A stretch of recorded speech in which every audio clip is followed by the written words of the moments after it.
Unless you're a Mercedes-Benz aficionado, you could be forgiven for thinking that this is a Mercedes-Benz GLB, until you start looking closer and you notice the blue accents on the headlamps, and then you also notice that this grille is not exactly a grille. And when you look at the vehicle, you actually then realize that this is indeed not a Mercedes-Benz GLB, but rather the all-electric EQB. And all this normality is actually very integral to the overall persona of this car. Let's find out why.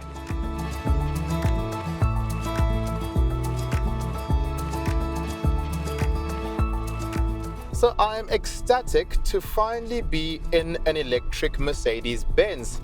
As we know, the competition was very quick to come to market, but Mercedes-Benz has been quite conservative in terms of the rollout of their electric models in the country. This is the EQB range, and I'm currently in the bottom of the range EQB 350. This is the progressive model, so it's got the smaller wheels, and it's actually the base spec car. But I can tell you now that there's nothing really base spec about this vehicle at all. From an interior perspective to a comfort perspective, it feels quite premium.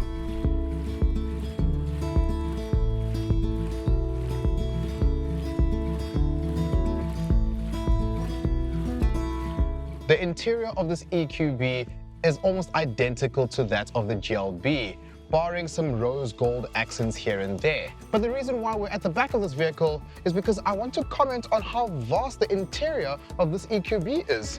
Like the GLB, you've still got great legroom, you've still got great headroom.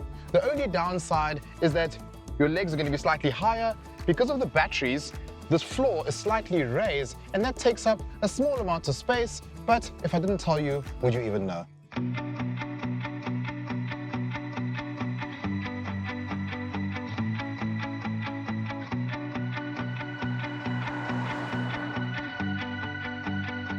So what is on offer with this EQB 350?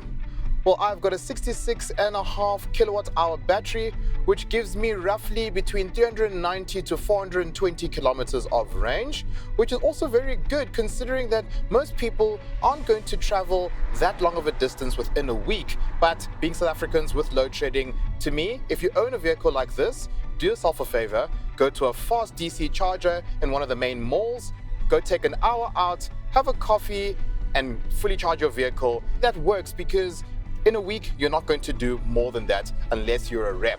I've got two electric motors, one on the front axle, one on the rear axle, so all the power goes to all four wheels, and the total power output is 215 kilowatts and 520 Newton meters of torque, which is a lot of power. In fact, you've got hot hatch power in a small little EQB like this, and it's quite entertaining to drive because this power that you've got is available instantly.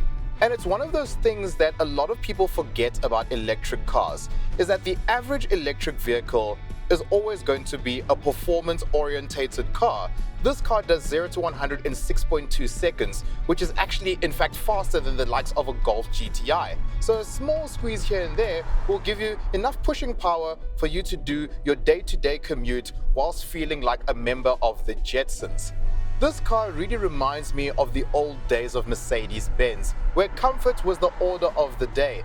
And it's very pleasant to experience this level of comfort matched up with the amount of torque you've got, because as a result, you've got a very zippy driving experience. And I use the term zippy because it's exactly that. But with great power comes great responsibility.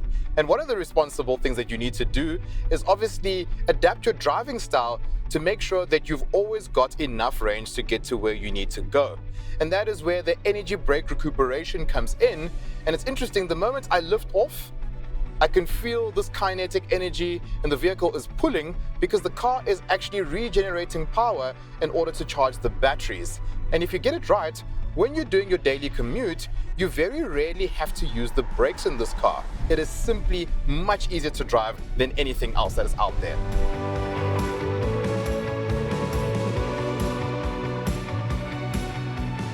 Everything about this car feels quite normal, from the interior to the infotainment system to the space that you have.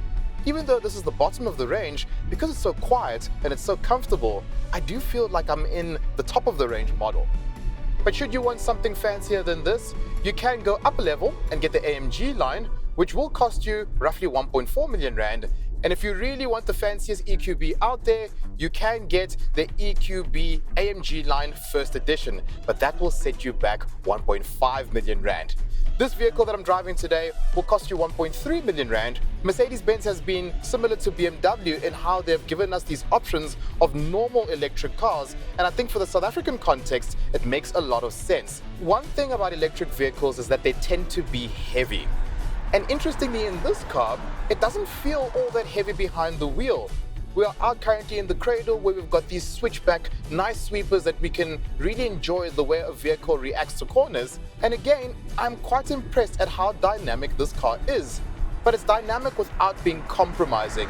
So if you're up for a spirited drive, you can enjoy a bit of a boost, but at the same time, your back is not breaking, as would be the case in other AMG models. This car really does give you a bit of a best of both world vibe.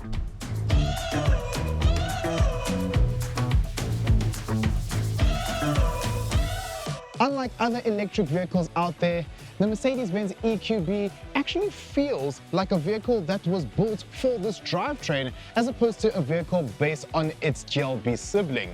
But interestingly, if you're in the market for a GLB, the top of the range variant will cost you just over R1 million. So if you had a little bit more budget to spend, let's say 300,000 rand, you could get yourselves one of these instead. And to me, I think that might even be a better choice.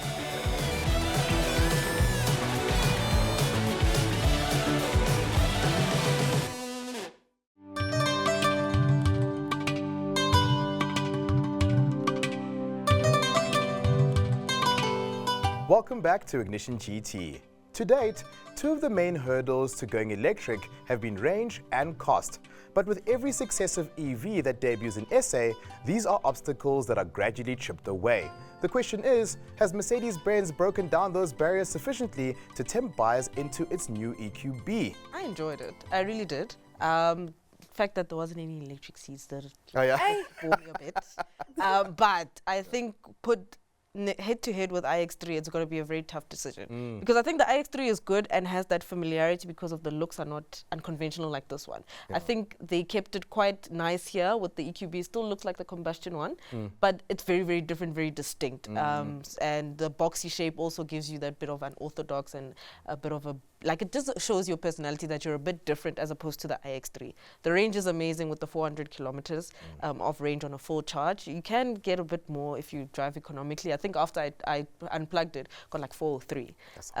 So I think I'm very impressed with it, but head to head with the iX3, I'd be torn because I think both are actually here. I think I wouldn't be so torn, and the iX3 would be my definite pick. It's very seldom that I'll pick a BMW over a Mercury because I am quite a Merc girl. So I think for me, the styling is just a bit too unorthodox for me. The box shape does not do anything for it. It literally looks like a fridge that was just squeezed into a van and they're like, here you go, we'll put some multi-spokes, which I very much love. But I think for me, the styling is, I'm not quite sold on it. EQS, but I think this is actually very clean. Compared to EQS. EQS is too different. I love the EQS. What are you talking about? I'd rather the EQS than this box. It reminds me, it's like a mommy car, but I'm not really sure if I want to be. For me, I really just gravitated to the EQA rather. It was, of course, it's much smaller and less power as well. But it looked more stylistically appealing for me. But the thing I ask myself, if I've got that kind of money, am I going to buy a normal GLB or am I going to buy an EQB? Do you think that the consumer now is going to be at that point where they're comparing, do I go full electric or do I actually just still get the normal combustion engine model? I think people would be torn. I think it's also a personal taste thing. If you really want, I haven't seen it on the roads, this one. I haven't seen a lot of EVs, Merc EVs on the roads. I see more iX3s. Same. That's like the EV I see the most, actually. Because I think a lot of South Africans are just used to the familiarity and the conventional looks. It just looks like something that blends in. Interesting, eh? So what would your pick of the bunch be? If you had to pick something in that price range, would it be this car, the BM, the Volvo? What would your, because now I've just thrown a span in the works of the For me, Volvo. the Volvo. Yeah, I think also the Volvo Volvo. takes it. I love that Thor's hammer, headlights. Something very special about the Volvo. Scandinavian And the design. Volvo is so fast. I don't think It's people so realize fast. how much more faster that like I was 300 kilowatt surprised. Volvo I think the is. Volvo. If I wanted, I think maybe something bigger, obviously iX3. But I think with that money, I just run to Volvo and be Yeah, like, but also Volvo just says, you know, I'm not in your league. yes, like Yeah, I'm in right? a league of my own. Yeah. You know That what I vibe with mean? Volvo, like it's kind of doing its own Very, thing. yeah, very niche, very luxurious. It's very, like, I love the Volvo, and I think definitely that's my pick.